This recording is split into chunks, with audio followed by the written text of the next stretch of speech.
Here we go. JB and JC in the house. Thanks for joining us today.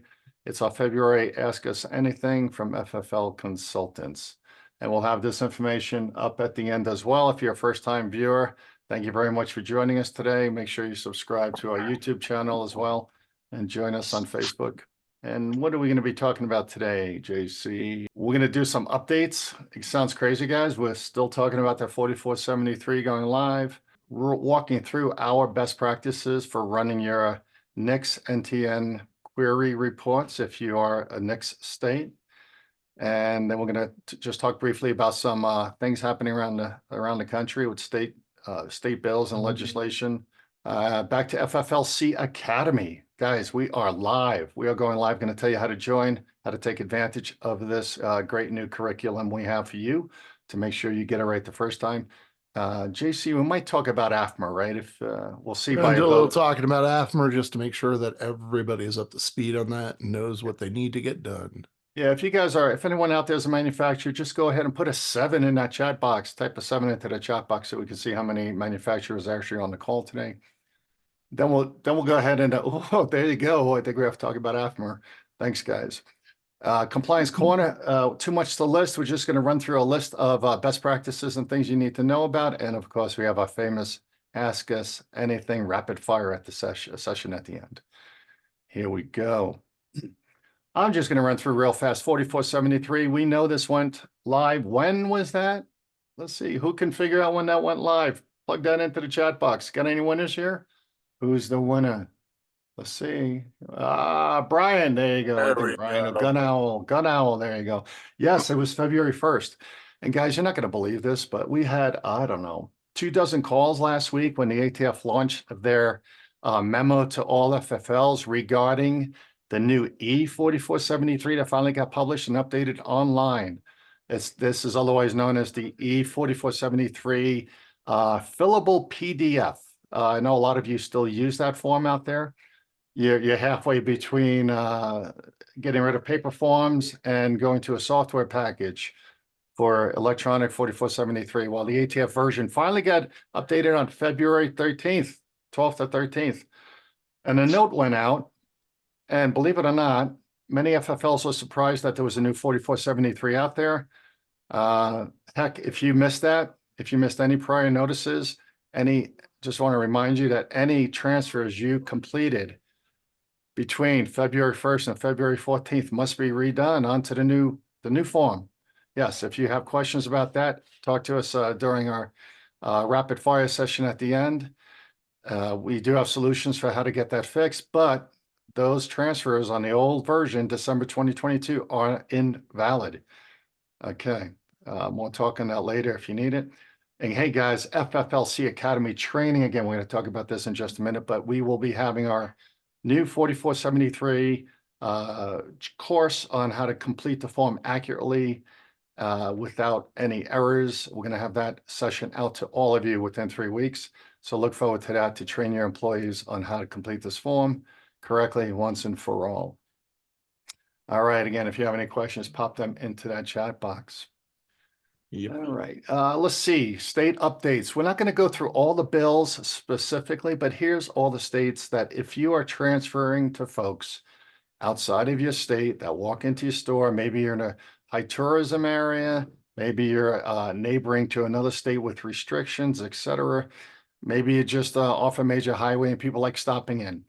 Well, anyway, if you've got any, if you have residents from any of these states, you need to pay attention, and we will be updating our restricted states guide as we move further with approved legislation. We don't spend a lot of time on proposed bills.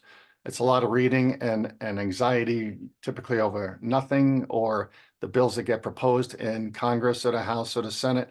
They all get watered down by the time they actually make it to the approval process. And that's when we actually bring technical news to you. But right now, we got to be watching out for states like Michigan, first of all, had a lot of new laws that did go into effect last week. I feel bad for all of you FFLs in Michigan. We've reached out to about 38 of you who are in our list and where we knew you were registered in the state of Michigan. We've been providing you with lots of updates, training materials, and requirements for these new laws that went into effect Now, if you're in Michigan and you did not hear from us, that means we don't know where you reside. So drop us a separate email, or email's probably the best, at info@fflconsultants.com. Let us know you're a Michigan resident, or Michigan FFL rather, and we will provide you with all of the email instruction and documentation that we provided last 2 weeks ago to help you get up and running and be in compliance with the new laws in Michigan. But Matt, just be known, guys, if you have Michigan residents come into your store, give us a call, refer to our restricted states guide. There's all types of new fun stuff for Michigan residents to purchase firearms. Over in Minnesota, we've got legislation on the agenda for imposing very strict guidelines for assault weapon bans, similar to what's going on in Illinois. I'm from the East, so I say Illinois. And license to purchase programs for all firearms, not just assault weapons and handguns. So lots of stuff brewing in Minnesota. Oregon, you've been quiet for about 18 months, thankfully, but that measure 114, I believe it is popping up its ugly head and being heard next month. I think we'll keep eyes on that one. Hopefully, we have good judges again there in Oregon stepping up and preventing any additional legislation or restrictions on the purchase of firearms. Believe it or not, Pennsylvania is moving forward with getting more aggressive on assault weapon bans. We're going to keep our eye on that. That's not something typical from Pennsylvania. Over in California, we've got proposal which feels like it's going to go through very quickly for a total firearms registration program, whereas every firearm in the hands of any citizen in the state of California will have to be registered annually and re-registered. Unbelievable. Over in Colorado, we got an assault weapons ban pending. Hopefully our governor or someone else steps in the way and prevents this from occurring. That's moving fast as well, but we've got a lot of organizations trying to fight this. Illinois, we just want to give you a 2 thumbs up for everything you're doing, the different organizations, whether it be Gun Owners of America, the Firearms Policy Coalition, and the NSSF. There's lots of fight up there in Illinois trying to dismiss or appeal some of the very strict assault weapon regulations that went into effect last year.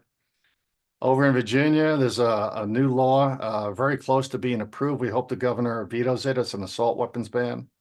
New Mexico got on the bandwagon also very quickly, but their session is almost up. They only have 30 days to review the assault weapon ban proposed down there that popped its ugly head up. And hopefully that is dismissed and appealed. And I think I probably have some noise in the background, JC. You're okay. You're good. Okay, and then lastly, we got over in Hawaii. Hopefully none of you are dealing with Hawaii, but we've got assault weapon ban and license to purchase and all types of crazy things that did get appealed. It did get approved over in Hawaii. So if you have any Hawaiian residents coming into your store to buy or purchase a firearm outside of Hawaii, please make sure you give us a ring. All right. We can't help it, but our Supreme Court is just asleep at the wheel. We can't help that an assault weapon ban has not been taken up as far as discussion and dismissal, but hopefully somebody down the road can figure out what the heck an assault weapon really is and how they can be banned. All right, JC, you want to talk through some? Yeah, let's talk about ATF inspections. So we talked about this during the last month's Ask Us Anything event. And so these numbers really shouldn't be of any surprise to you. The one thing I always want to call out is that no violations. We had a revocation hearing a few weeks back where the FFL unfortunately made a comment during their testimony about, these are paperwork errors. They're going to happen. It happens to everyone. And the hearing officer very explicitly stated, well, look, 50 to 55% of ATF firearms compliance inspections result in no violations being cited. So that is not a good defense. You need to keep in mind that 55% of FFLs out there that get inspected they show up with no citable violations. So you want to make sure that you all are keeping track of what's going on from a compliance standpoint with all of your firearm transfers. And that means that double check before that firearm is transferred to make sure all that paperwork's correct. When you look at this, you got to be concerned about that revocation, right? That notice of revocation that you could receive as a result of a compliance inspection. So, talking to some of those numbers, we've seen a pretty significant increase, obviously, in total FFL compliance inspections being completed. One thing I do want to call out about that is we're seeing these expedited inspections. We've had 2 or 3 here just in the last month or so, where FFLs that, you know, are selling 5, 7, 10,000 guns in a year, ATF is showing up for a firearms compliance inspection and they're getting done in a day or 2.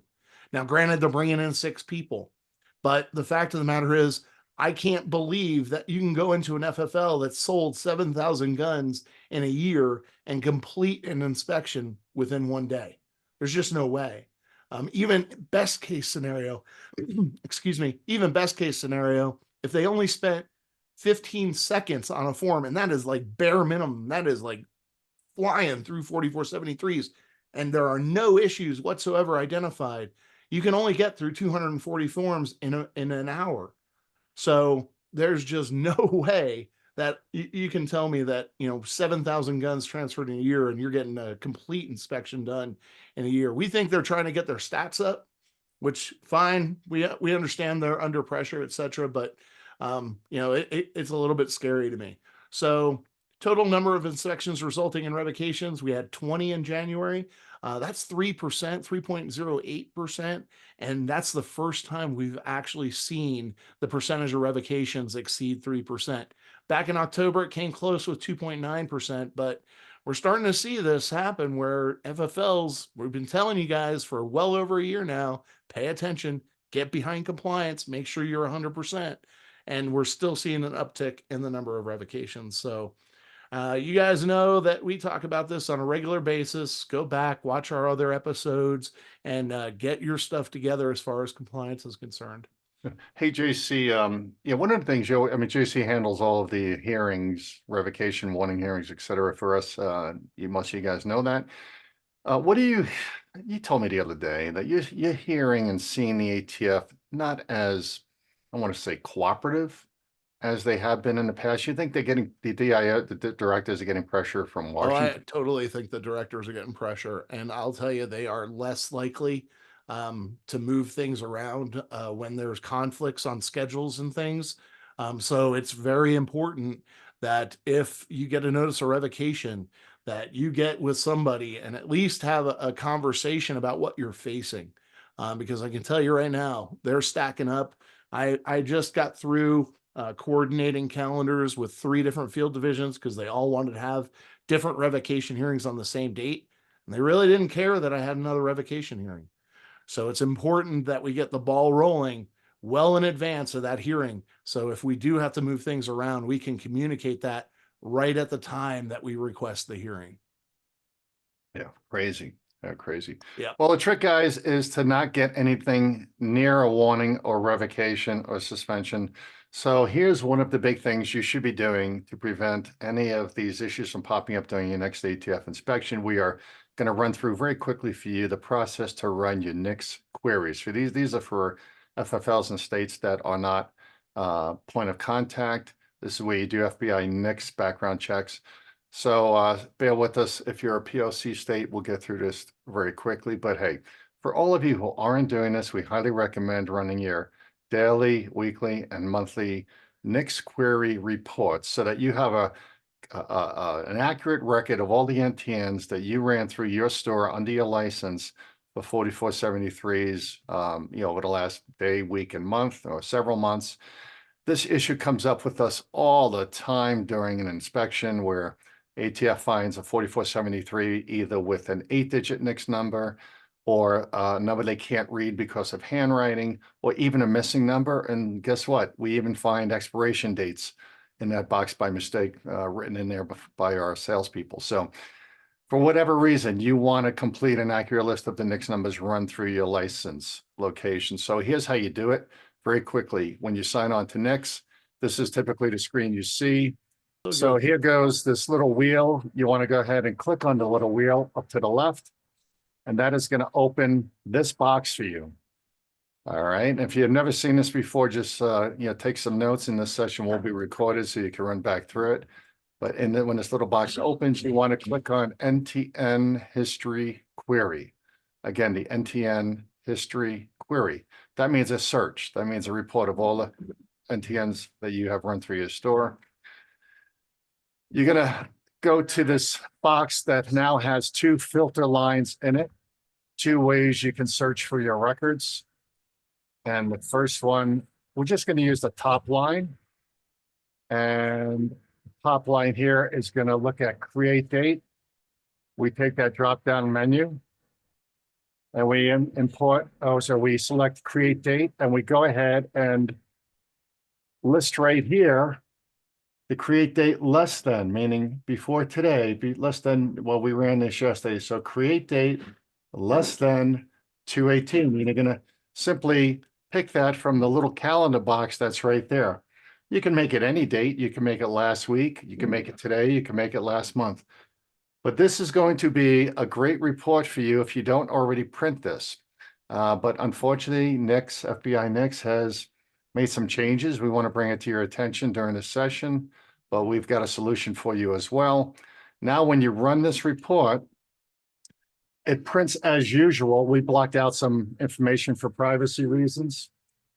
But over here in the bottom right-hand corner, you were able in the past to continue clicking that to see upwards of 20 or even 30 pages of information, okay? Now, if you click through this, unfortunately, it stops at 5. So it's only giving you 5 pages to view live, okay?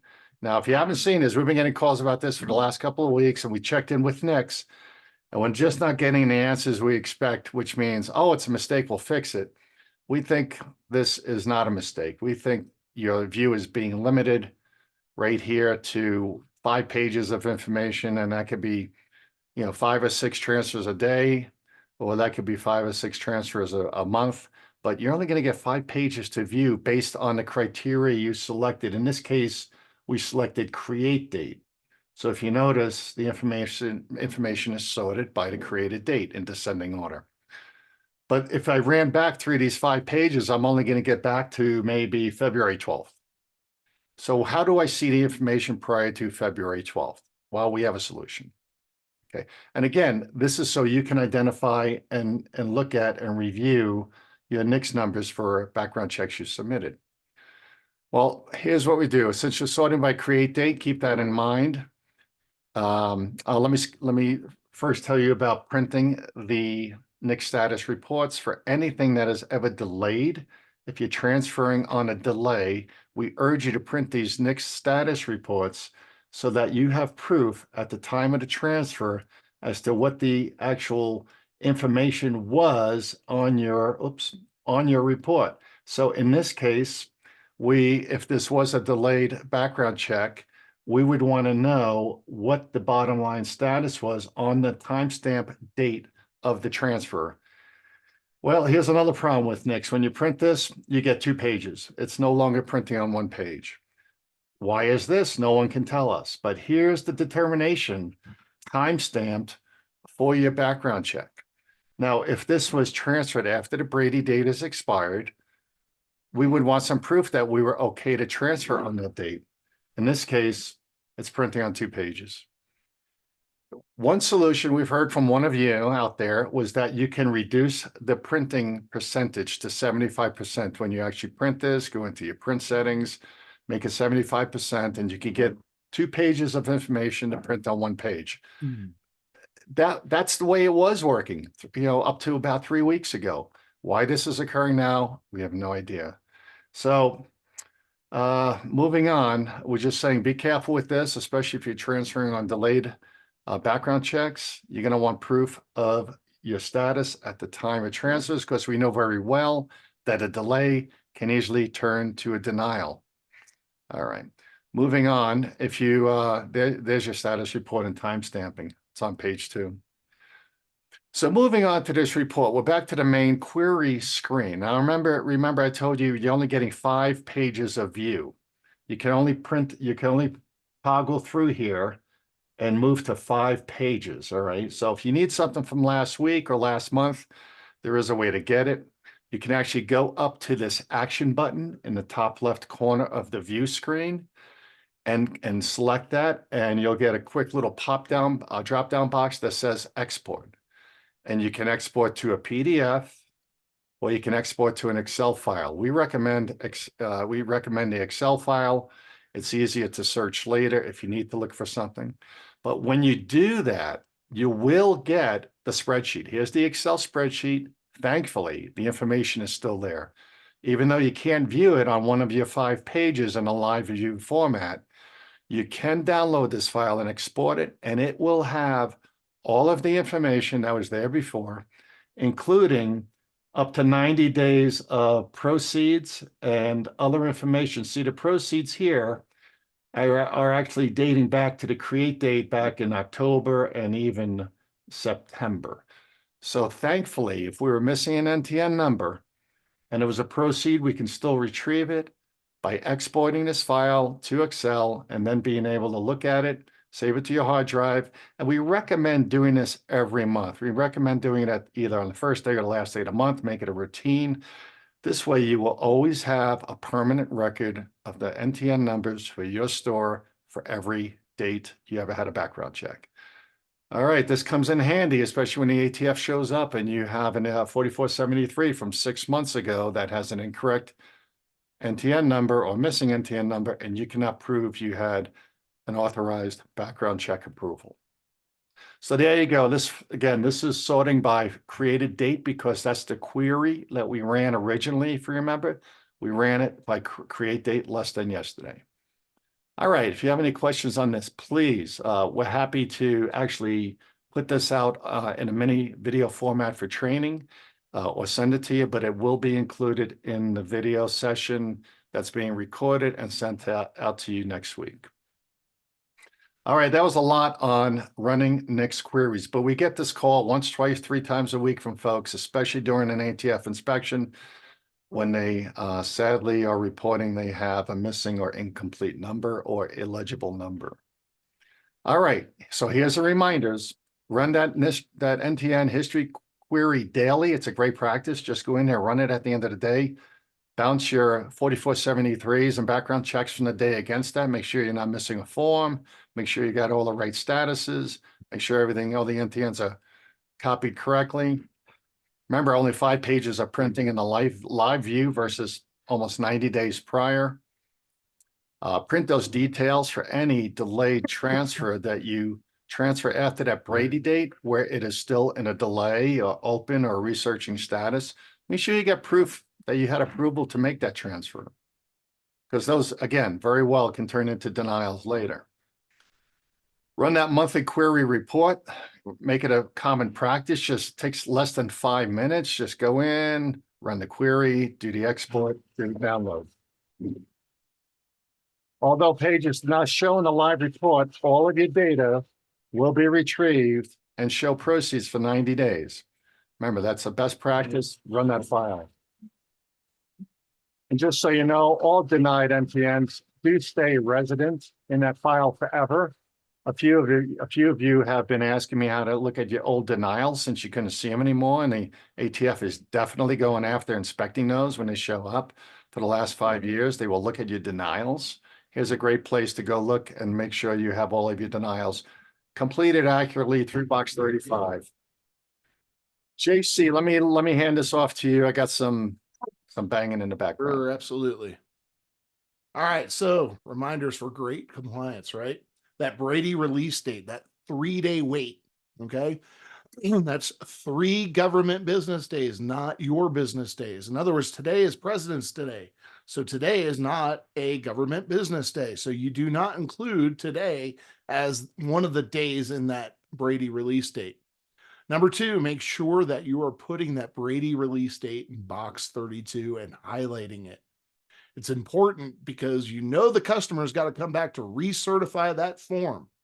So it's really, really important that you compare what's in box 31 with what the expiration date is noted in box 32.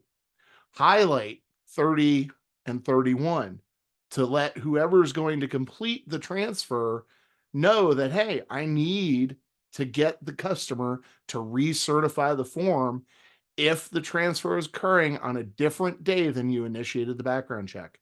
So keep that in mind. Always print and retain that NTN status report or whatever report you get from your point of contact state.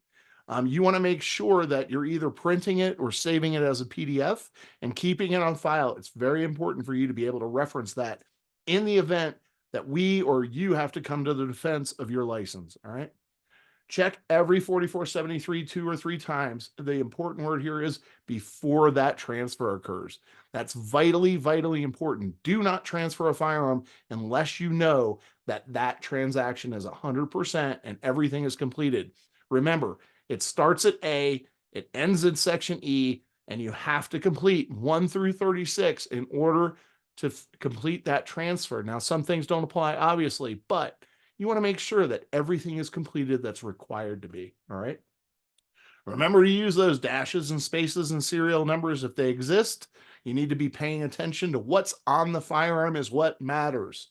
I don't care what's on the form 3, what's on the form 4. If it's wrong, then we work through NFA and get that fixed. But the fact of the matter is what's on the device counts. So always remember that. Highlight recertification date and signature. I just went over that. That's boxes 30 and 31. If you have a delay, just go ahead and highlight it. It's just a nice reminder to let you know, hey, I've got to finish this form before I can proceed. Hey, JC, someone asked me, is that legal to highlight? Yes, you can highlight it. Absolutely. Yeah. You're not giving them any type of guidance on how to complete the form. It's just a nice little reminder for you to get that form recertified. You're not coaching them. You're not helping them complete the form. Active military transfers. Remember, if you're transferring to a military member, active duty military member has to be on permanent change of station orders, PCS orders. You need to document all of that. And you need to make sure that you're utilizing their military ID, their CAC card. Make sure you're utilizing that for their background check. That's really important. PCS orders, if they're stationed at a base or a post in your state, then they can use those PCS orders to establish residency. But you need to use the military ID card, and do not make a photocopy of that military ID card. You can ship, any non-licensee can ship a firearm to an FFL for a variety of reasons. Repairs, transfers to another person, etc. That is allowed. Now, FedEx, UPS has their own policies.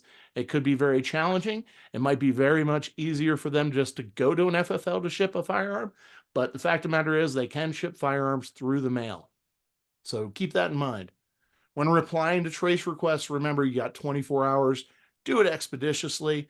Most of you have those electronic systems, E4473s and EA&D records. You can get to it right on your phone or your laptop. Make sure you're responding and make sure you're reviewing all of your paperwork prior to submitting it to make sure everything is accurate and complete.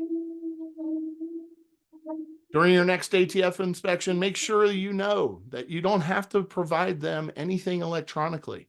You can, unless you are 100% electronic, what you provide them is a PDF copy of your A&D book for them to do the inventory.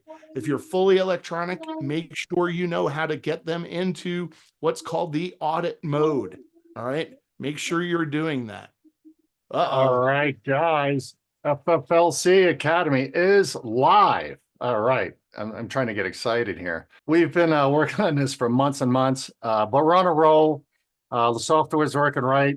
The course content is getting loaded, and we're very excited to tell you it's live. And thank you for almost 400 of you who have signed up for our free 90 days worth of course curriculum. We want to open it. We have opened this up. We are making the first course free forever, we believe. Hear that? Forever. So the first course, get your employees signed up. We're going to talk you through that right now. And here we go. So there is our website, the only online FFL training curriculum that we know of today that is actually open to all FFLs. Again, we have such great support by all of you and from other organizations to make sure you guys get it right the first time. We're able to make this available to you at no cost. So get out FFLC Academy, FFLCacademy.com. And there we are. It's live. We're happy. We're excited. There is our landing page. That's the top of the landing page right there. That's what it's going to look like when you get there. And here's what the bottom looks like just below that. These are the actual courses just at the bottom of the page. And our first course is Navigating Firearms Categories and Types for Accurate A&D and Form 4473 Record Keeping. So that is actually not coming soon. That is live as of today for you, all of you, to start using. Just go into that top login corner, right corner of the screen. Click up there to get registered as a student. Just click the button, big login button. You'll enter if you haven't already. If you have, again, almost 400 of you have logged in and taken advantage of our special offer. Make sure you get your employees to do the same. Unfortunately, this is still at the individual sign-up stage. We're working on an enterprise sign-up. So if you have multi-units or you're a larger corporate store organization, we're managing through some hoops to get that so that you can sign up for an enterprise package. But right now, it's individual. Get all of your employees just simply to go to that site, courses.fflcacademy.com. Get signed up as a student, and they'll be able to keep track of all of their training curriculum courses they complete, certificates of completion for your training record files, and actually just to get smarter at what they do. So you have less errors and infractions on your next inspection, less violations. Once at the sign up screen, obviously just sign in if you've already done this already and signed up. But to create your account, you're just going to go in and sign up with your email and your password. What's very important is you have to check your email and verify your sign up application. You're going to have to verify, like so many other software packages do today, just verify that your email is legitimate and we know who it's from. And we ask that afterwards you go into the live location and update your profile. Okay, that's critically important. We want to know what your name is for a couple different reasons. One, we want to be able to communicate with you. You might already be one of our VIP clients, and we want to make sure your future accounts and courses are all free. But also, when you print your certificate at the end of completing your course and take your quiz, you're going to get a certificate of completion. And on that certificate, you only get to print this once. You want to have the right name on it. You don't want your email address on there, because we look at those email addresses and some of them are pretty interesting, to say the least. But you don't want that on your certificate of completion that you may have to present or want to present to the ATF sometime during maybe some type of adverse action hearing. But go into the user profile, just click on settings. Your profile will drop down right from the main page, and you'll be able to print, just insert your proper first and last name again, so it prints correctly on your certificate of completion. All right, so how do you print your certificates after taking the course and completing the course? It's real easy. Above each course is this little box, and up there you'll see digital assets. Digital assets. Again, after you've completed your course, which is indicated by all these little green arrows next to each lesson, at the bottom, after you finish the quiz, just go up to, and everything's 100% complete. You'll get a little message to print your certificate, and you do so from the digital assets box right there at the top. It's that easy. Certificates are great. Again, it's time stamped for your date of completion and which course you've taken. So we look forward to you guys working through this curriculum, working through FFLC Academy, and becoming an expert at everything you do. So we're all excited. VIPs, remember, your courses are free. If you've signed up or want to sign up, go right to our homepage. We'll have more information for the VIPs.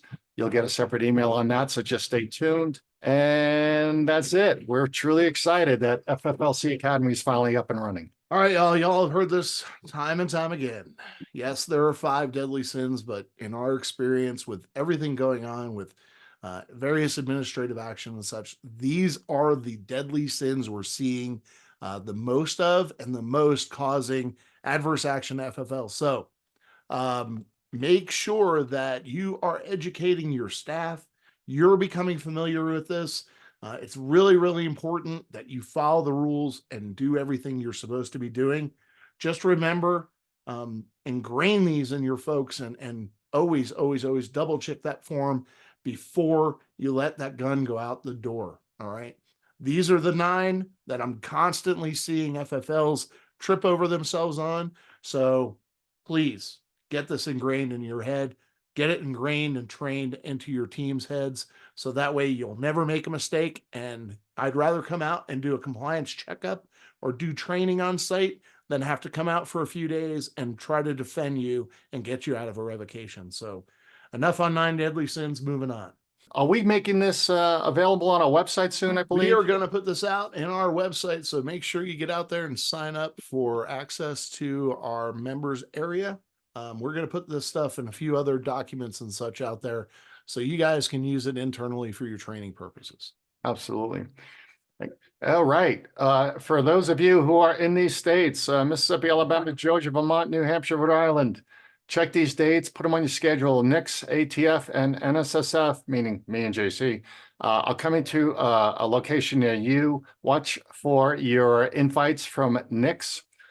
They will give you instructions on how to register for these events and how to get you folks, a pass to enter, because they are limited. They don't let you enter at the door if you haven't been registered. Most of these venues are limited to 50 or 100 FFLs and their employees. So watch your emails.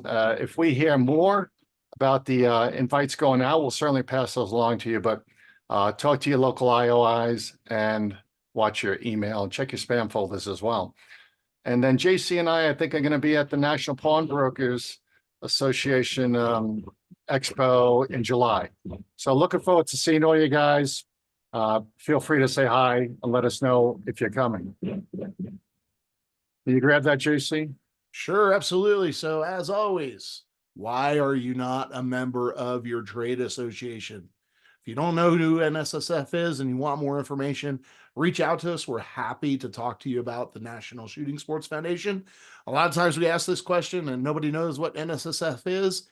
It's the parent organization of SHOT Show. This is your trade association. They are fighting at the state and federal levels for you as it relates to your business. This is not, it is a Second Amendment organization, but it is more so a trade association defending and protecting you and the commerce of firearms. So guys, take a look at it. It's $200 a year, and it helps, with all of the things that they have going on. We're constantly flying around the country, testifying in front of state legislators. We're constantly getting in front of the federal legislators. So please support your trade organization. And on top of that, you get great benefits. Not only do you get great benefits of the NSSF, but we also throw discounts at you because you're an NSSF member, because we're the primary consultancy firm for this organization. So look at all the great features and benefits out there. They've got a benefits guide, and they'll run everything down for you. So $200 a year at a minimum. So, and they have other special memberships for multi-year, etc. We talk about GIRFT all the time. Get it right the first time before that gun goes out the door. You have no idea how much of a pain in the butt it is to get a customer back in the door if you've made a mistake. Review every 4473 2 or 3 times before you do the transfer. Make sure you're documenting your NNICS and your state background check information. We talk about this all the time. You need to make sure that you're getting these 9 things done. And God forbid something goes awry, give us a call, drop us an email. We'll be happy to help you get through the situation as best you can. All right, here it is, rapid fire time. So get those questions in.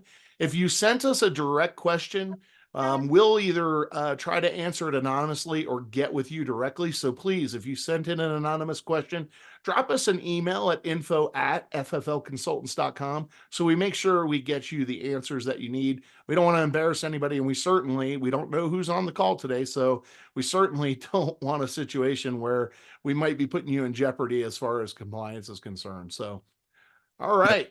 JB, All right. you want to run them off Yeah. to me? Here we go. You ready? Here we go, guys. Let's just make Again, sure if it's a direct message, JB, that we take a look at it before we talk about yeah. it. Here's Gerald wants to know, is there a way to get my name off the list that online dealers use for customers to select a local FFL to transfer? I do not do transfers, yet get calls all the time from buyers who say they picked me from a list they got. Yeah. They get upset when I tell them no. Yeah, that's the tough part. You should always look, it's not the customer's fault. Unfortunately, that happens. It's because they grab the FFL list from the ATF. You can certainly ask the caller, hey, where'd you get my information from? And then contact that whoever they got the information from and ask them to remove you from that list. That should take care of it. Unfortunately, yeah, it's going to require a little bit of work on your part, which stinks, but that's about the only way you can make that happen. Yeah. And Gerald, if you email me directly or info@fflconsultants.com, I'll send you a list we use. I sent it out last week to someone with a similar problem. And to JC's point, unfortunately, you're going to have to email or call all those different larger online distributors and dealers that use those lists for this such purpose. So there's a method to the madness. It just takes a while, and it's just maybe sending out 30 or 40 emails, but it's the same email. You just copy and paste it into every one of the addresses, or just make it one big giant email and blank copy all those different emails. Yep, exactly. I appreciate it, JB. I'll send you a message later. It's not so much the time, it's getting irate customers who expect that it's my obligation to transfer a gun for them. No, there's actually case precedent on that. It's not an obligation at all. So. I told one guy who was persistent, "Do you want to transfer your Glock? $1,000." Well, that's one way to make sure you don't have to do it. We do have a few dealers who have done that, and they posted it on the website and put a big sign in the window. Yeah, transfers are $200. Yeah. The other thing you can do is post a policy on your website that states if you don't contact us first before having a gun shipped to us or advising another FFL that you're going to have it shipped to us, we'll refuse the transfer. Yeah, and I don't have my FFL anywhere, not even on Gun Broker, so nobody actually has it unless I give it to them. Yeah. Yep. Thanks. All right. Brian says, what is the most current 4470? What is the most current paper 4473 form? I just received August 2023. That's it. Yep. Revision August 2023 is the most recent form. Just look on it. If you have 21M as in Mike 1 and 21M as in Mike 2, you are on the most recent form. All right, just see. All right, next question is, well, I'll get a scroll through here. Oh, here we go. Get the right annually with each. I'm missing a question here. Thank goodness. California Registry proposal annual fee as well. Okay, skip that one. That's for California. Yeah. So they came out Bob says, hey, they came out with what exactly is an assault weapon. The definition and description is that if it looks scary, then it is. Yeah. The big problem with all these states and even the Supreme Court, no one's properly defined what an assault weapon is. So someday we might figure that out. Yeah. And every time somebody goes in front of Congress and they ask them, nobody can define it. So yeah. John, I don't know if we can answer this. I don't know if JC can. This might not be relevant here, but what about the BOI beneficial ownership information filing requirement with FinCEN? I could see this coming up with ATF during inspections in the future. I'll have to look into that. I'm going to go ahead and take that one and I'll look into it. Do me a favor, John, and go ahead and email me that and let me take a look into it. We do have attorneys that we can push that in front of and get a response. Hey, Melissa, and all the people in Michigan, I may have misspoke about an assault weapon ban in Michigan. You guys have everything else going on. I just threw that in for fun, I think. But as we go through and I think we had 11 or 12 states that we were looking at last night and yesterday to figure out how to present the information to you today. So my mistake maybe on an assault weapon ban in Michigan, but guess what? It's probably coming your way too. Where can you find a copy of the 4473 that is dated August 2023? There's only a Spanish version online. We gave you a couple links to that one, Jeanette. That first link that was provided, that is the revisions. It runs through everything that's changed from the last 4473 to the most recent. And that second link is the actual form, so you can download it. Yeah, and if you go out to the distribution center and order them, they will send you the new versions. We Exactly. confirm that. Okay.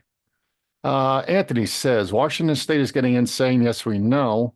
Already have an assault weapon ban in effect, but starting January 1st, mandatory 10 business day wait on all firearms. Yep. Yes, we know that. Plus an $18 fee for background checks. Now, House Bill 2118 just passed the House. Increased retailer responsibility, 6 years of audio and video storage, and over-the-top building security requirements. Actually, that has been reduced. That has been amended. So look into the final version of that legislation.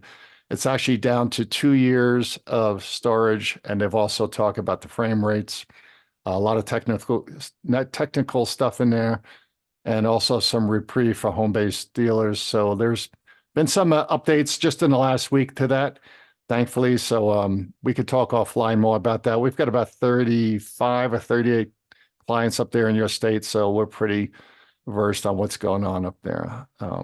Yeah, and Langford asked a question: is the DC pressure to increase FFL revocation or increase total number of inspections? And the answer to that is both. Hey, look, you work for the DOJ and they want to see results.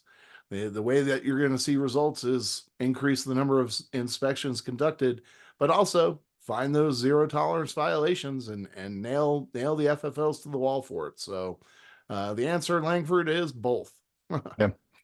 Yeah, back to Anthony, a final question on here about proposals for purchasing one firearm every 30 days. Hey, you can do it in California. Why not do it in every state? Yep, exactly. Yeah. How often are you seeing, hey, William, how often are you seeing home-based FFLs get inspected? I'm going on 6 years without one, but I do very low volume. Yeah. Well, home-based dealers are literally at the bottom of the list. And JC, there is a hierarchy, we believe, for inspections. Look, this is kind of the way I explain it, just to kind of provide some insight. Someone's asking how often do home-based FFLs get inspected. Look, traditionally 3 to 5 years is the expectation. But look, if you're at the 3 to 5 year or 6 year or 10-year mark and you haven't been inspected, but you also don't have any trace requests, you don't have a ton of denied transactions, any of that, that just kind of suppresses you and keeps you at the bottom of the list because they want to get to the gun shops that have the higher number of trace requests and denied transactions because guns are being used in crime or potential for straw purchases. So that's really why you haven't been inspected. It might come up during a renewal. Who knows? Your next renewal, you might, right after you renew, you might get inspected.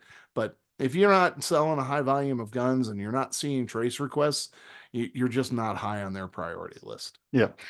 And there's a misnomer out there, with a lot of folks for this time of year are getting renewals and calling us with questions about the renewals and number of guns sold and all that fun stuff.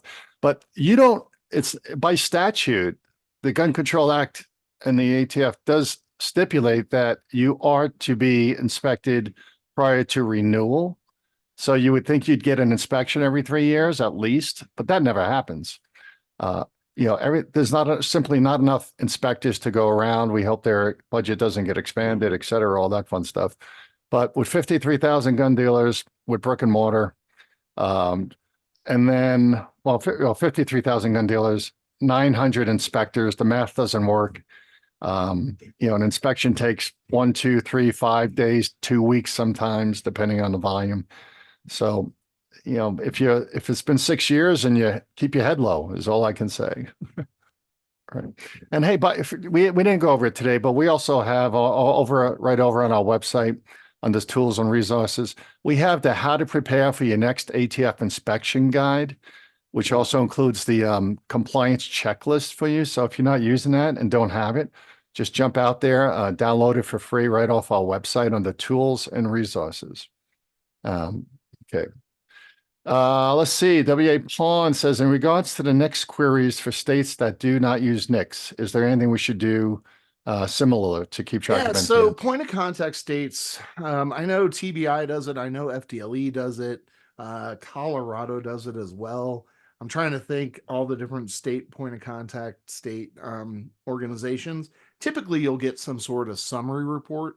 I know with TBI, FDLE, Colorado, it actually gives you all of the transactions you've run, the date they've ran, etc. So that's kind of your best recourse as far as utilizing that information to cross-reference and audit your paperwork to ensure all background checks are accounted for. See what they can provide you. They provide you an audit, or they provide the ATF with an audit log of all your transactions so they can use it during an inspection. You may be able to obtain the same thing. Typically, when we do things in Florida or some of the other states, we actually have the FFL contact the state and ask them for a report or all of the reports so we can get their records checked and make sure everything's 100%. So.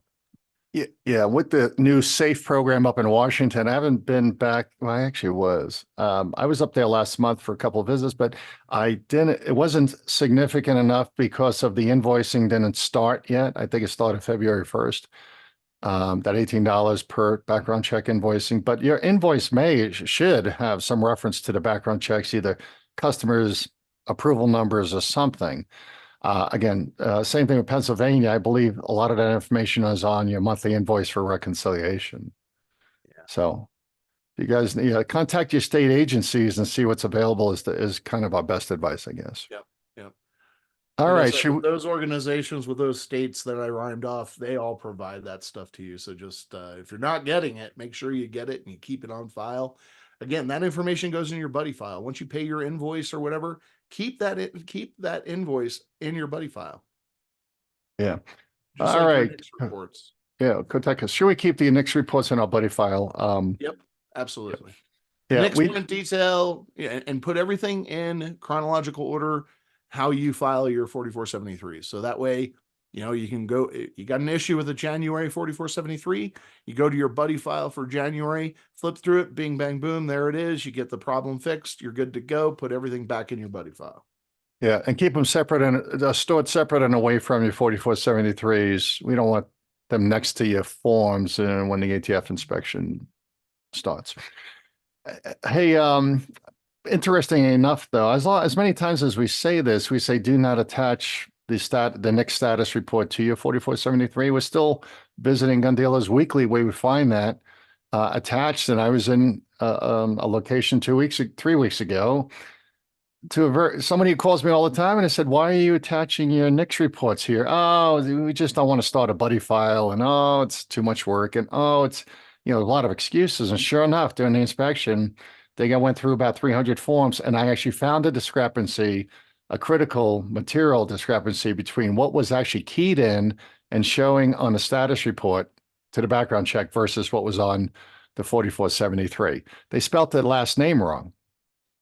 But so that information as written on the 4473 was incorrect to what was background checked. It was the wrong part. They checked the wrong person. So the ATF is going to be looking for those errors just like we do, and hence declare that an inaccurate or incomplete or invalid background check, and that's a zero tolerance issue. So I'm highlighting this again for those of you who just haven't moved to separating your NNICS status reports from your 4473s. We also have an email available for what should and should not be attached to those 4473s. So let us know if you need that. Again, just drop us an email. We'll send you that guide. Okay. Hey, Gun Owl. I love you guys over at Gun Owl. You guys always participate. I tell my printer to print on both sides of the paper, and that has worked for me, I guess, with this new status report where it's printing on 2 pages. My printer will print double-sided. I also have stapled the pages together. Stapling doesn't mean anything, I think. If I was a forensic investigator, I'd be hard-pressed to say just because 2 pieces of paper are stapled together that they are from the same message or status report. I also save as a PDF in my computer, yes, but I do only do a few guns a month to have time. So that's what JC said there, and that's a great practice for these status reports. Instead of printing them, if you have a method by which to just simply print them to a PDF, and that's an easy option in your print setting.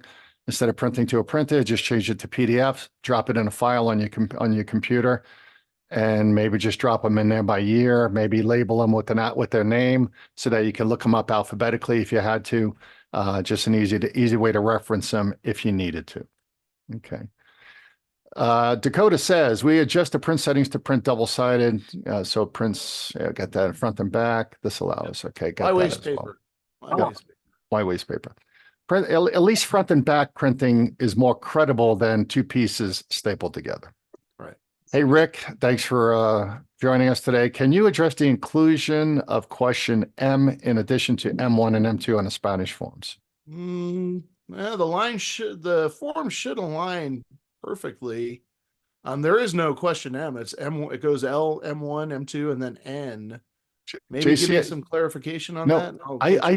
Actually, I think it's a typo on the Spanish form, JC. I looked at this last month. Oh, yeah. Yeah, I don't have it in front of me, guys, but Rick, I'll talk to you offline about that. We'll look at it. I think you're the one who actually brought it to my attention.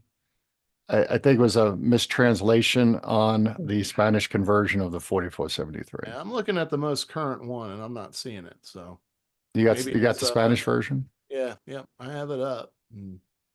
I don't know. Maybe there was a maybe there was a revision before the revision. Yeah. All right. Melissa says, do you recommend me make copies of DLs and CPLs LTPs for buddy files in Michigan? Sure. Why not? Yeah. Well, the make sure the you don't LTP take is copies sending. of the DoD CAC card. Yeah. DLs, IDs, concealed pistol license. Yeah, you can keep a copy of it. A lot of FFLs do, but keep it in your buddy file. Yeah. The driver's license comes into play very often during our mock audit inspections where we may have an issue with a middle name versus middle initial. We may be missing an apartment number, or you might have 123 Rodeo. Well, is it Rodeo Drive, Rodeo Street, Rodeo Avenue? Right. A lot of times those driver's licenses and expiration dates, dates of birth, obviously all come into play. Bob says, does the query work with those of us who call in for transfers, or is this only for those who do this on computer? So here's the interesting thing, and I got clarification on this a month or two ago. If you're still calling in your background checks, but you sign up for an NNICS account, just sign up for an NNICS account, you can run those reports. If you don't have an NNICS account, obviously you can't get access to it anyway, but if you sign up for an NNICS account, you would be able to run those queries and retrieve your NICS print details and all that kind of stuff. All right. Rick says again, hey, Rick, not only do you call me 3 times a week, which is great because you're getting it right the first time, but you're very participative today. Can you address, I'm sorry, it's the same question about the Spanish forms. Yeah. All right. Just running back through. Okay. JC says, you just stated that we can ship firearms through USPS. What firearms can we ship through? Yes. Can we ship through USPS? So I included a link in the chat there. USPS has different rules for different firearms. It's under the mailability of firearms procedure for the USPS. So you can take a look at that, and it spells out exactly what you have to do, when a form is required, when you're to declare things, stuff like that. So whatchamacallit, just check that out. If you have more questions, reach out to us. It spells it out pretty clearly. Okay. Squirrel says, if I become an NSSF VIP member, I get FFLC discount membership. That is correct. Yeah. Actually, guys, any NSSF member gets discounts with us. So, yep. Want more information on that? Just go to our website. We kind of list our membership packages there with NSSF versus non-NSSF discounts. But if you got more questions, hey, just drop us an email, give us a call. Brian says, I have an 01. Oh, I love these questions. I have an 01 class 3 SOT. I have an E-form account for that. Can I have an additional E-form account for my 07 as well for submitting my 5300.11? I have an 01 class. Is that the AFMR account for that? Can I have an additional E-form account for my 07 as well? You want to join them, and then you'll select. And the reason why, well, you can do one of two things. Yes, you can sign up for a separate E-form account for your 07. And yes, you will be able to complete your AFMR on the E-form platform. There you go. Yep.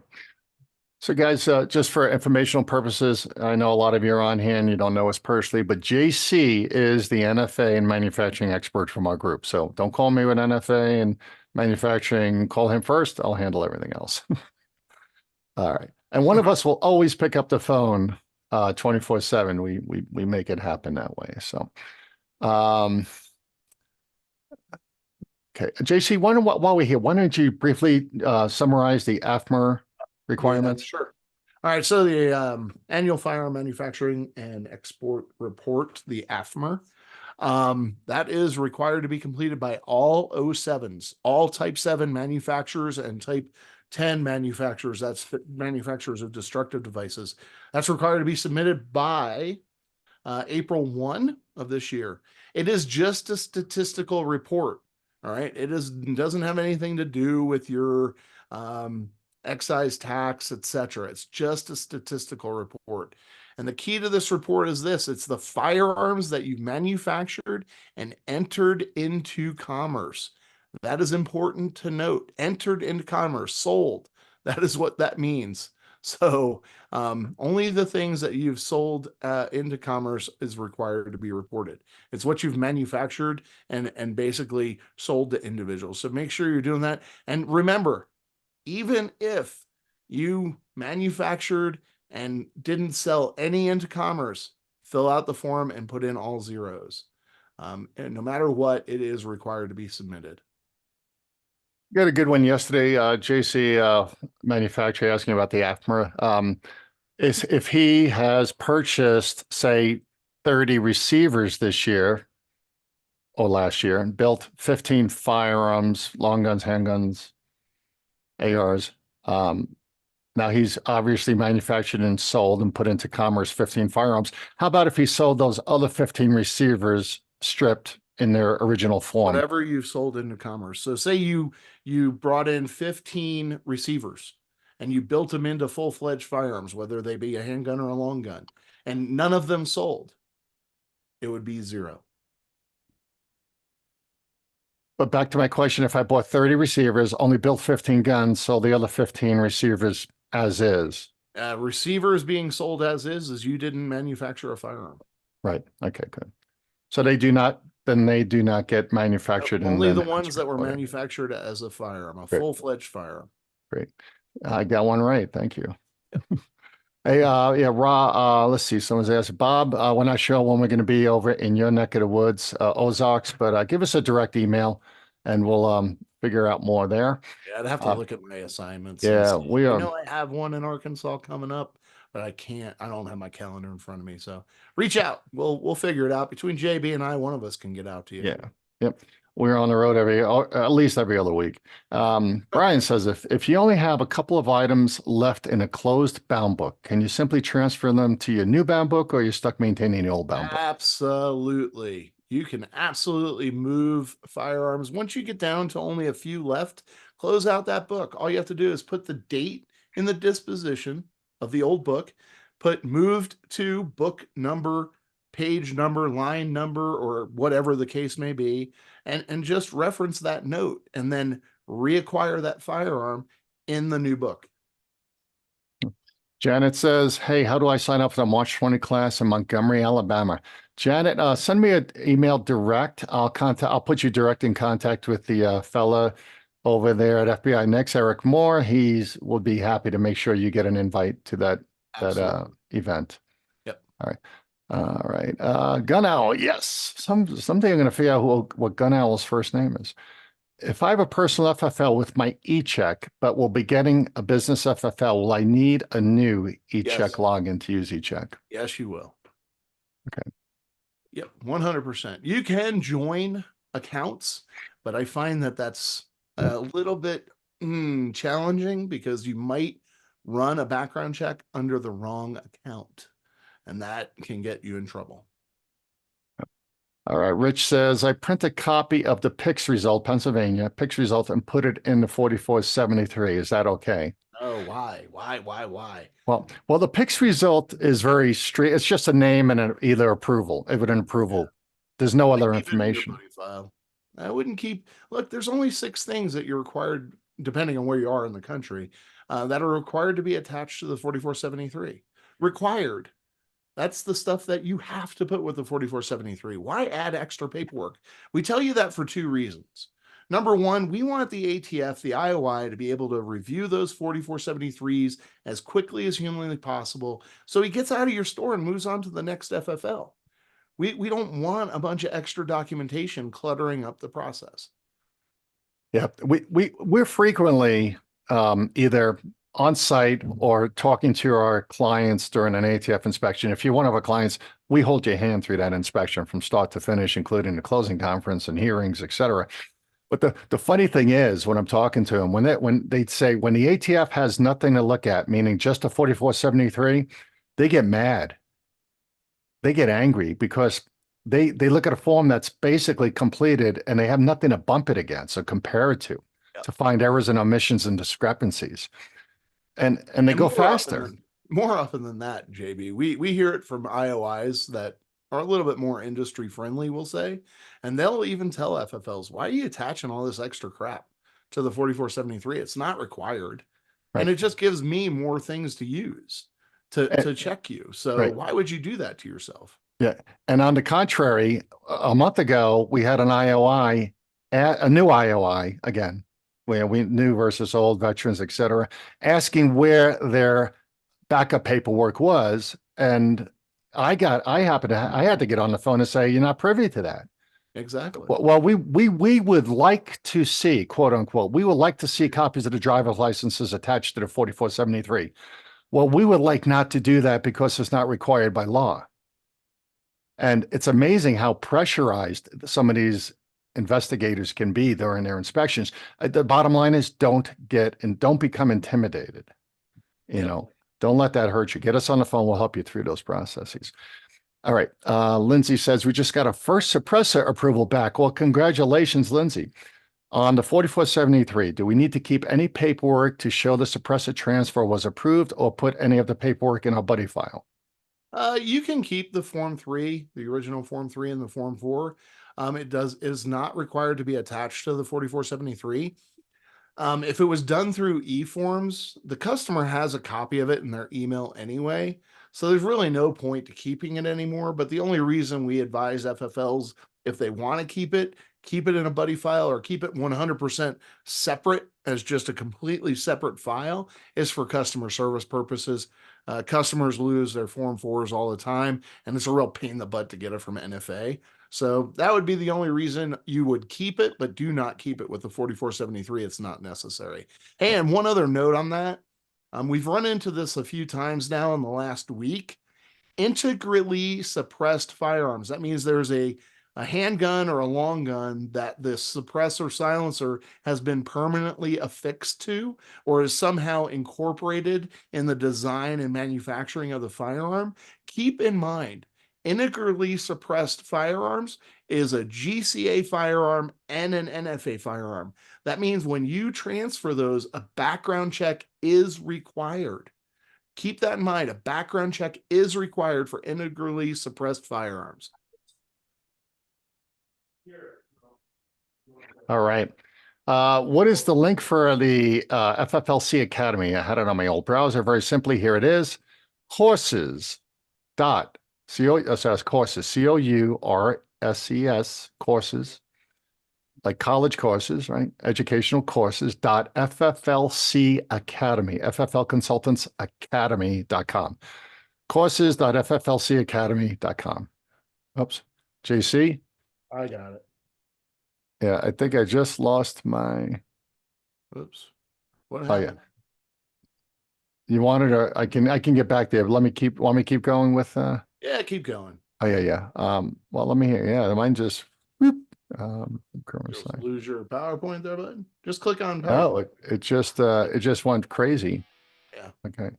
Gotcha. All right. So I'll get, hang on, guys. All right. So this is, all right. We got one from Cave City. Ready? Hey, Chuck. Skipper has a question. If you guys don't know who Skipper is, you need to find out from Chuck at Cave City.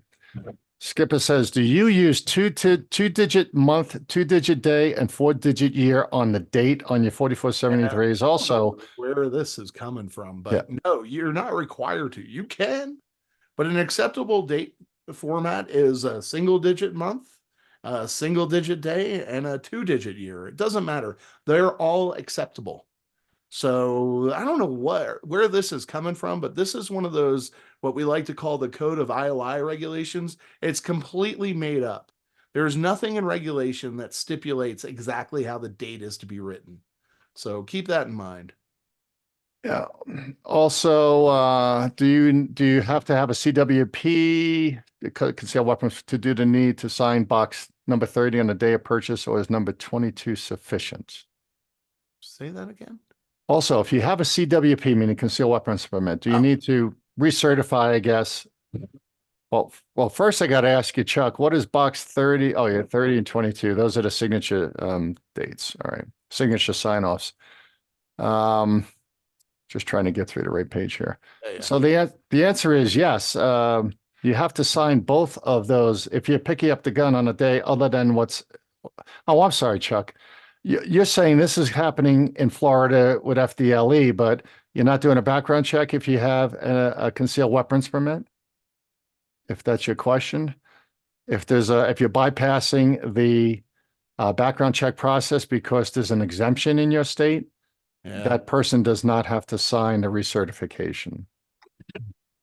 Right. The only time the recertification gets signed if it's done on a different date than the original form was completed. With NFA, you just simply sign the form like you normally would, 22 and 23, and you complete 34 through 36, you mark number 28 because it's an NFA firearm. So. All right. BFG 50 caliber waiting on the upper to pick up. Can you talk about disposing this gun and the backstory? I don't know what this is. So Dan says BFG 50 caliber waiting on the buyer to pick up. Can you talk about disposing this gun and the backstory? Not sure what that's all about. I don't know what that's about either. Yeah. Dan, maybe you can expand on that in the chat box. Yeah. All right. We have gone electronic for suppressor backgrounds, including fingerprints, photo, and fax and tax stamp. What paperwork should be printed and kept? If you're talking about when you're conducting the process and saving the documents and getting ready to submit them, what our recommendation is that Form 4, once it's completed, just wrap it around the device and put a rubber band around it and just hang on to it to show that this one is in process. The reason we tell you to do that is, number one, so you have the paperwork there, but more importantly, so you don't inadvertently attempt to transfer that firearm again. So. All right. Next, Melissa. My Form 3s consistently don't match markings on the NFA firearms. Ooh, that's a problem. I was told during my 2017 ATF audit to go off what is listed on the form. I would argue that 100%. The same argument exists for the firearm, right? It's not what's on the box that matters. It's not what's on the paper that matters. It's what is on the actual firearm that matters. So keep that in mind. So Jason, I can argue that all day long, and I'll check and see if we have any guidance from FIPB on that, but I will tell you that they'll concur with me.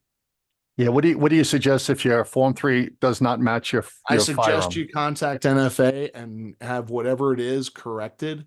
They're going to require you to submit the Form 3 and a request on letterhead that just basically says, hey, this is an error on the Form 3. Can you please correct? And they'll correct it and send you a new copy. Yeah. The only exception here, Melissa, would be if the company that's listed on the NFA item is a subsidiary or DBA of the parent company, like Gemtech is owned by Smith & Wesson. Right. So your invoices might say, your Form 3s might say Smith & Wesson, while the the suppressor says Gemtech. So aside from that, you should not have discrepancies in serial numbers. Right. So the DBA serial numbers, all that kind of stuff. Sometimes things get screwed up, and there are a lot of contractors, a lot of new people working in NFA, and things get screwed up. But there's a way about getting things corrected for sure. Yep. All right, Dakota, love your question. Says, if a buyer has a valid driver's license with current residence, but the address on the handgun license is not the current residence of the buyer, can the handgun license still be used as an exemption for not submitting a NICS check? Absolutely. Absolutely. That doesn't matter. Some states don't require you to do a submission or get a reissuance of your concealed carry permit after an address change. You're utilizing the driver's license as the primary identification to validate the information the individual entered on the form. And if that's their current resident, you're good. Remember, that handgun license does two things. It exempts you from the background check and it allows you to carry a concealed weapon.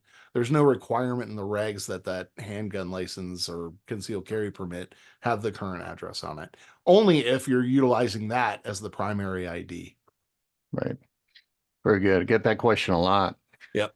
Hey, Freddie. Freddie asks, does question 21M2 on the 4473 have to have a response? It used to say leave it blank if 21M1 is no. Yeah, if you remember 2 forms ago, M1 and M2 were L1 and L2, I think. I can't remember anymore.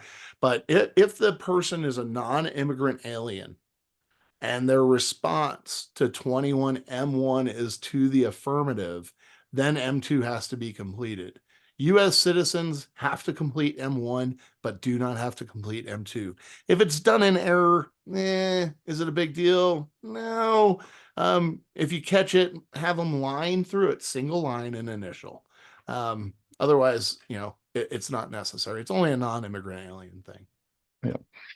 If I have NFA item form 3 and shipped to me for media work, do I need form 3 then to send that back to the manufacturer sender if we are not keeping them after the video job is complete? Yeah, if they form 3 it to you, it's on your NFRTR. That's the National Firearm Registry and Transfer Record.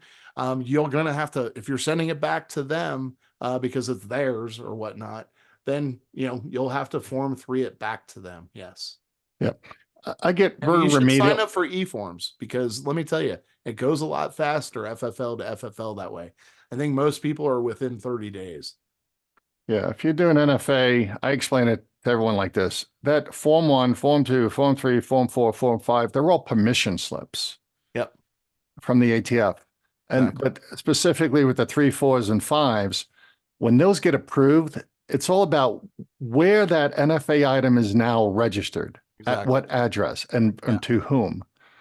So as soon if you have an NFA item that's been on a form 3, 4, or 5 sent to you, it's now listed at your address, street address. And keep in mind, if you don't form 3 it back to the original FFL, you're now not in possession of a firearm that's on your NFRTR, which is a pretty significant violation. So, yeah.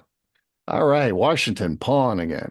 For Washington State 4473, we get a ton of military, must be Tacoma area. If we use their out-of-state driver's license on 4473, but our state program lets us use their military ID, are we okay to have one system show one and the other system show the other? no.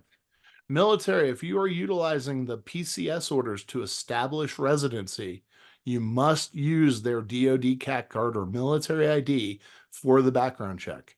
If you don't do that, then you're not meeting the exception. So keep that in mind. You don't want to use their out-of-state DL. You're utilizing the PCS orders to establish residency. Therefore, you have to show that they're a military member. Not only the PCS orders, but the military ID as well. Yeah.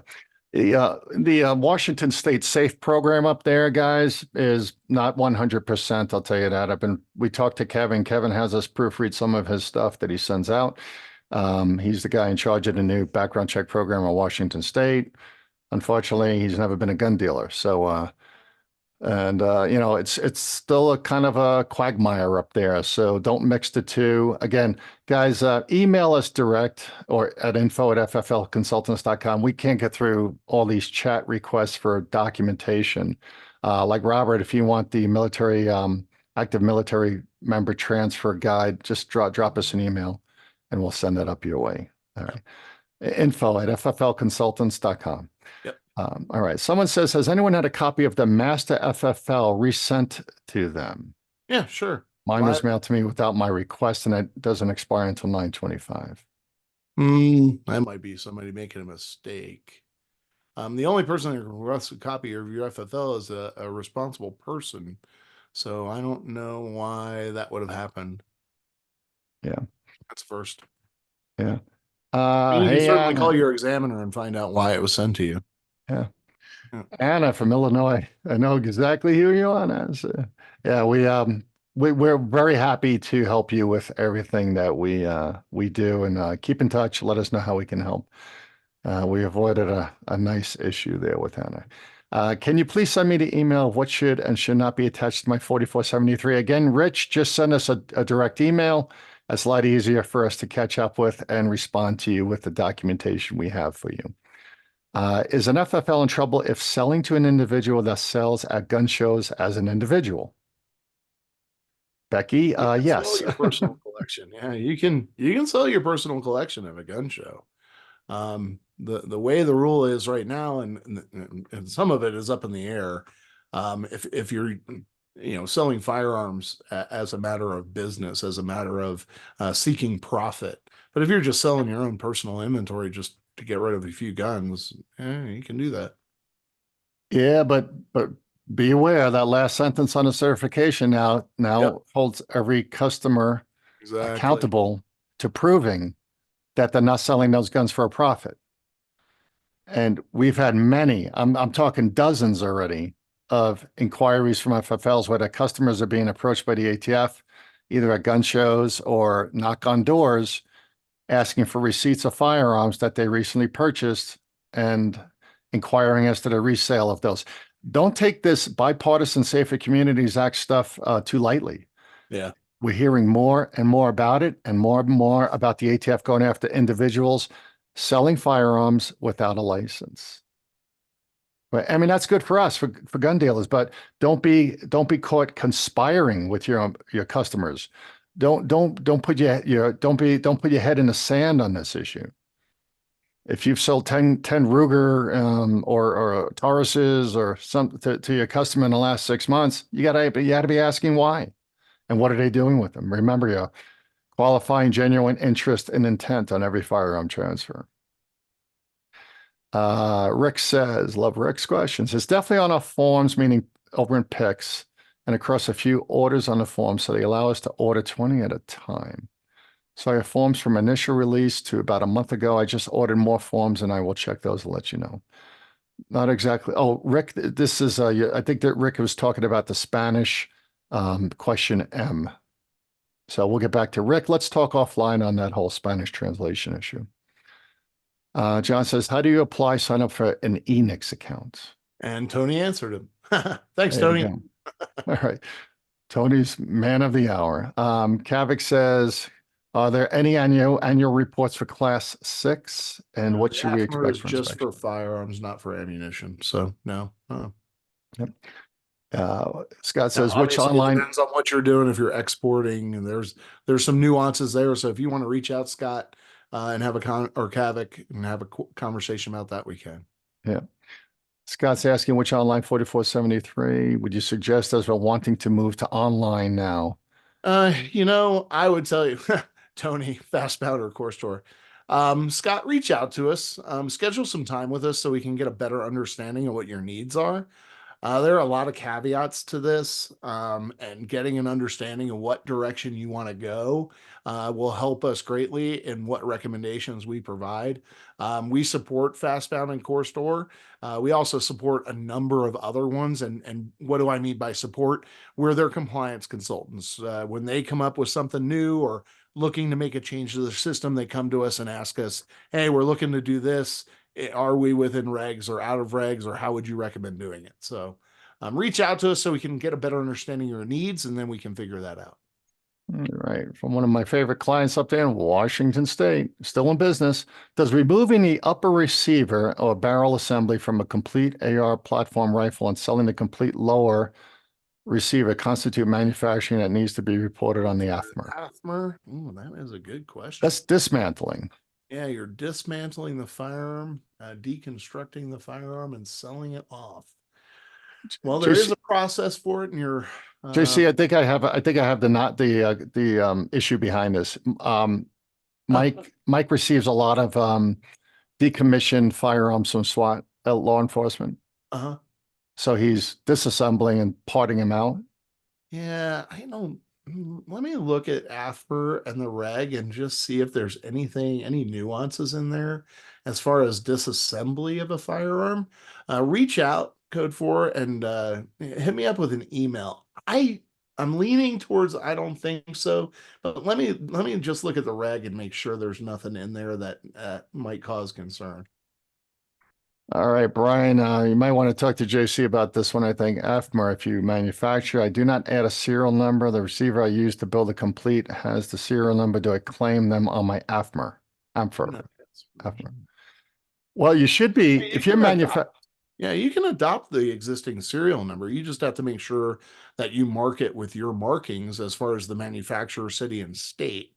You can basically adopt all the other markings. The way we tell you to put that in your book is if it's say it's an Anderson lower, just put Anderson / your FFL name and your city and state. As far as the AFMR is concerned, if you manufacture the firearm and sell it, you have to report it on your AFMR. Doesn't matter about who added the serial number and who didn't, because when they ship a completed or stripped lower to your receiver, they're not recording that because they didn't enter it in commerce. You're entering into commerce, so you're selling it to a non-licensee. Yep. Again, anyone who's requesting anything we're mentioning here, again, don't log your, don't drop your email in here. We're not going to see it. We're not going to get back to it. Drop us an email direct at info@fflconsultants.com with your request. All right. So the ROS should not be with the 4473 for pistol sales. Rich is asking, ROS should not be report of sale, receipt for sale, or Michigan? Where are you, Rich? I don't know what is this the Pennsylvania. You're in Pennsylvania. What is that? A report of sale? It's a record of sale. For A record of sale should not be with the four. Yeah. Many so of keep that separate. Yeah, a lot of states, guys, a lot of states have these state, permits or other forms required by the state to be submitted and recorded. The ATF does not stipulate that any of those be attached. Now, you'd have to look at your state statute and see if a lot of times when they say it has to be retained for X number of years, there's very, very little stipulation, even in California, with that form being attached to the federal form. So hang on one sec. Let me just see something. I'm attaching it.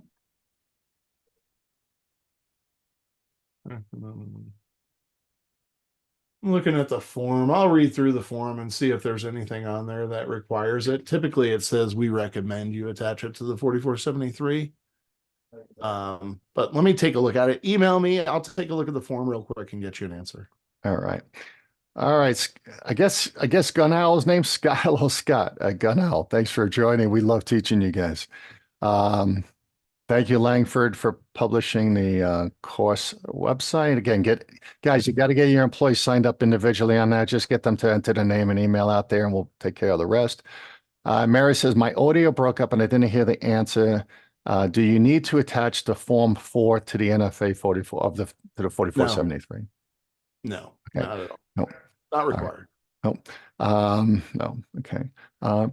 Jerry says, please provide the written documentation that reflects an integrally suppressed item requires a NICS background check in addition to the approved Form 4. Thank you. Jerry, I think JC is referring to the firearm that's GCA, not NFA. So if the suppressor, it has an approved Form 4 and it's integrally installed onto a long gun or a handgun, it's usually a long gun. No, there's handguns too. They're few and far between, but yeah. But that GCA firearm still needs to go through a background check because if you think about it, that approved Form 4 was submitted a long time ago. Yeah. And well, not only that, because the handgun is still considered a GCA firearm. The suppressor is the suppressor, even though it's permanently affixed to the firearm, doesn't mean anything. You still have to do a background check. Yeah. Yep. They're two different firearms, even though they're welded together. Yeah. Justin says, thanks again for the recently had an audit and had 0 errors. Yahoo! Justin, what are you doing? I think you said you're in the Bahamas. Inspector wanted electronic logbook on a USB stick. We gave him paper instead. Thanks for the guidance. Appreciate it, guys. Yeah, Justin, you had a great audit too. Thank you. You're almost perfect. I think I listed you on the leader page. Next week in Texas, Squirrel says, I'll be in Dallas tomorrow and Wednesday, and then over in Galveston Friday, Saturday, Sunday. So Chuck, sorry, can't see you too far away. Let's see. Dan says our conversation the other day on the Serbu Firearms 50 BMG. Let's see. Be sure the person picking this up is qualified and they have a good story. The ATF is the ATF's watching transfers of BMG very carefully over the last few months, and many people buying these on behalf of the cartel. So if you're in Texas, every weekend, literally every weekend, we're getting called by gun dealers in Texas who have folks showing up at the gun shows trying to buy 50 caliber BMGs and other very powerful long range sniper rifles, etc. Guys, these are red flags, and the ATF is totally out there looking for anybody helping the cartel do their dirty business and watching for straw purchasing for the cartels. So, you've got to use your gut and your best instincts, and we have some other issues we can talk about, offline as to how to qualify your customers who are asking for these types of firearms, especially in the border states of Mexico. But it's happening in Missouri too. It's happening in Kansas. The ATF is looking closely at gun shows in primarily in the border states, but we're getting calls for every weekend from other gun shows in other states where very suspicious purchases are being attempted, clearly where they are straw purchasing for somebody other than themselves. So be on the lookout. Don't conspire just because of the price on the retail price and profit. Don't get caught doing that. You're gonna get caught up in something you don't want to get caught up in. And you're going to have to explain to somebody how your firearm you sold wound up in Mexico. So again, use complete discretion. All right. Lindsay says, when a Form 4 is approved for our customer, is there a timeline we should implement for pickup since the suppressor is no longer registered under our SOT or address? So I'll tell you two things. Number one, 30 days. NFA doesn't define it specifically. It says reasonable amount of time and doesn't define reasonable amount of time anywhere. So we tell you 30 days. Now, exceptions to that. Say you get a Form 4, you contact the customer says, and this, believe it or not, happens quite a bit. I'm a traveling nurse. I'm not going to be back for 6 months. I'm a truck driver. I'm not going to be back for, another 4 months or whatever. Or I'm a military member and deployed. In those scenarios, when it can't be helped, just document it. Say contacted customer, customer's traveling nurse, customer's deployed, doesn't see returning in 6 months, whatever. Just make a note. But if it's somebody local that can get there, give them 30 days. And we do the 3 strikes: 2 phone calls, registered letter, or certified mail, whatever. Send it to them and say, hey, look, I'm going to give you 1 more week. Otherwise, I'm going to go ahead and cancel the Form 4, put it back on my NFRTR. And if you want it again, you're going to have to go through the Form 4 process. So traditionally 30 days, but if there's exceptions like military or traveling nurse or truck driver, then it becomes a little bit, more fluid and you can let it go a little bit longer. Yeah. Yeah, but have those notes. I think the directive, JC, is once that Form 4 is approved, you're supposed to do that transfer as soon as possible. Is that the words? Yeah, within a reasonable amount of time are the words. Yeah. Okay. Hey, getting back real quick, JB, getting back to that record of sale. For Pennsylvania, the first copy is required to be retained by the licensee as well as the sheriff for 20 years and filed in a book form in chronological order with the latest date to the front. And the second copy is to be provided to the transferee purchaser. So no, it doesn't say anything in the code that requires it to be attached to the 4473. Yeah, cool. All right. For those of you who haven't written it down, that whole NNICS sign up is NICS, NICS, EZ, check, FBI.gov. NICS, EZ, check, FBI.gov. Okay, thanks again, Tony, for reposting that. All right, Stetson. Hey, Stetson. Long time no talk. When doing an E-Form 4, there's a lot of information that is different from what is on a silencer and how they have it on the online inventory. For example, there will be dashes in serial numbers that are on the silencer themselves, but those dashes are never on the E-Form inventory. And others, the silencer will say Gemtech versus Smith & Wesson. There was a lot of inconsistency, et cetera. When you select the firearm that you're transferring out of your inventory off your NFRTR, just go with what's in the system. That's fine. What we're talking about is your local inventory and what's on the physical firearm and what you put in the EA and D. For the E-Form 4, just go with what the system says. That's fine. That's acceptable. Just so you guys know, we have confirmed that the NFA database for NFA items does not allow for spaces or dashes to be keyed in for some strange, obscure, long overdue programming reason. Unlike other computerized programs, such as the software you guys all use. So for some reason, the government software originally set up for NFA record keeping never allowed for spaces or dashes in a serial number field. Period. End of story. Now, that does not mean you do not include dashes and spaces in your serial numbers. You would be in violation of acquisition record keeping practices if you did so. Okay.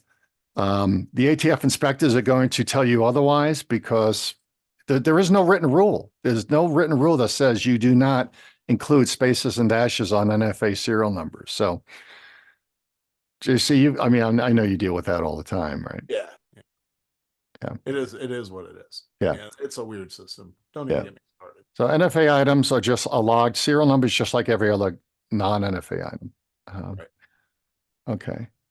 Let's see. Stacy Ponders. We have a couple Washington a couple AWs that defaulted on us after the ban. Oh, assault weapons that defaulted on us after the ban that we cannot do anything with. What do you suggest we do with these that are wasting and taking up space at our shop?